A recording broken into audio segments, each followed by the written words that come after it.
You're watching live now. I'm Austin Westfall, a live look at the White House, the time in the nation's capital, 6:08. Let's talk about some White House related headlines. President Trump has said that he wants to set the fiscal year 2027 military budget at $1.5 trillion. That's up from a prior target of $1 trillion. It's well above recent defense top lines. It's a 50% increase. Retired Marine Intelligence Officer, National Security Analyst, and host of the Strat podcast, Hal Kempfer, is here checking in with us. Do I have it right that we don't normally bump our military spending like this unless we're typically in wartime? That's when we see raises like this, right? Yeah, Austin, you're absolutely correct. You have to go back to World War II to see something this big. Now, we did bump. I mean, over the period of the Vietnam War, there were significant increases in defense spending, but it wasn't all one like 150% jump. There were also big increases in defense spending after 9/11 that we saw, and we did that through borrowing a lot of money. But to do something, but again, I would say that's the Vietnam War, and that was the war on terror. So you're looking at major wars going on there. And right now we have, I don't know if you want to call Venezuela, I don't know, not sure what you call Venezuela, but we're not in a war. But what we are looking at is at China. And certainly China has made it very clear that they will be ready. And I think everyone has assessed they will be ready to do some major military operation in the South China Sea, probably aimed against Taiwan, no later than 2027. So if we're going to get ready for this, now's the time to do it. But then there's also some other things like Golden Dome and the Trump class battleships that they're trying to figure out how to pay for. We have been hearing from supporters and detractors from this idea. Supporters are framing this as being necessary for troubled and dangerous times.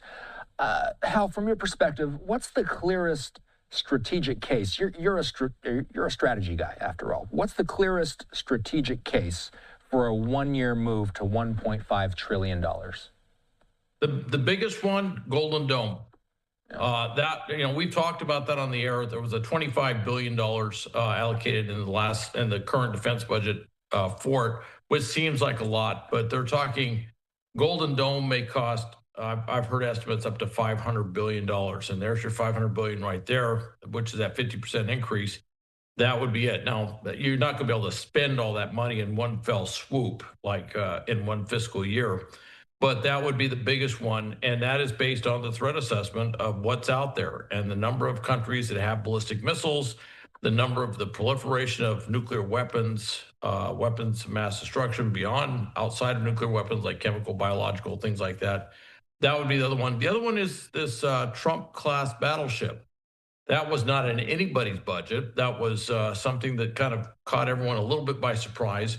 To put it out in the time frame they're talking about, they're going to have to spend a lot of money to develop it, get it out there, field it, or put it out in the water, and it's going to take a long time to get all that done. And they're going to compress the testing down.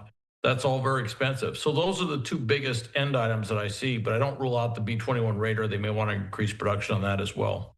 If you can, expand on what the U.S.'s adversaries are doing. Are they increasing their defense budgets? Everybody is increasing their defense budgets. Europe is increasing its defense budgets, and not without a little bit of U.S. cajoling. Japan is increasing its defense budget. Thing is, China's been spending a tremendous amount of money building up this huge Navy, this huge Army, this huge Air Force. They have become our near peer competitor on the strategic, global strategic stage, if you will.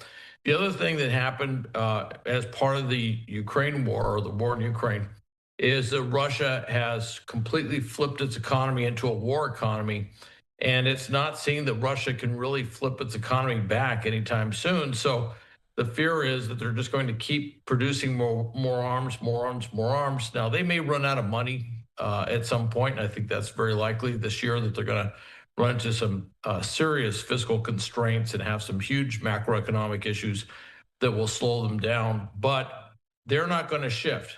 And so if the U.S. is going to, we're in NATO, we're still there. The Middle East is still volatile. Iran is still dangerous. and we're looking at a possible, huge war in the Pacific. That's why you see a justification for a huge increase in spending now. Better now, unlike in World War II, where we were able to marshal the power of industry over a period of time to get to that production level. We don't have any ramp up time. Problem is, when the wars happen now, as they sometimes say, it's a come as you are party. And you got to be ready. Hal Kemper here with us.